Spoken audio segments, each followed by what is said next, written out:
আলোচনা হয় সেই বিষয় নিয়েই তারা ছাত্র প্রতিনিধি হিসেবে উপদেষ্টা হয়েছে। এখন আমরা যে এই একটা যৌক্তিক আন্দোলন, এটা অবশ্যই যৌক্তিক।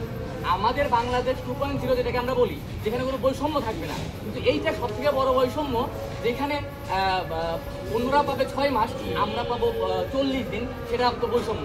তাহলে বৈষম্য নিয়ে যখন আমরা কথা বলতে যাই, তাহলে সেই ক্ষেত্রে আমাদের যে কথাটা, আমাদের প্রতিনিধি হিসেবে অবশ্যই কিন্তু বলতে হবে কাদের, ছাত্র প্রতিনিধিকে।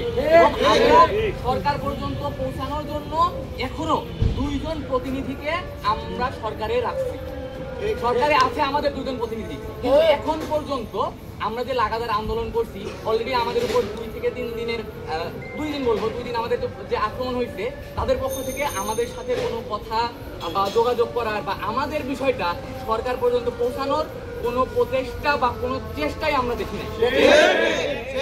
আমরা এই মুহূর্তে আপনাদের মাধ্যমে তাদের কাছে জানাইতে চাই যে আমাদের প্রতিনিধি হিসাবে আমাদের এই যৌক্তিক দাবিটা যেন তারা আজকের মধ্যেই সরকার মহলে আলোচনা করে, এবং আমরা আজকে রাতে আলটিমেটামই দিতে চাই যে এটা আমাদের আলটিমেটাম, আজকে রাতের মধ্যেই যেন সরকার মহলে আমাদের বিষয়টা নিয়ে কথাবার্তা বলে আমাদের ছাত্র উপদেষ্টারা, কারণ তারা আছেই আমাদের যৌক্তিক দাবিগুলা সরকার মহলে কথা বলে।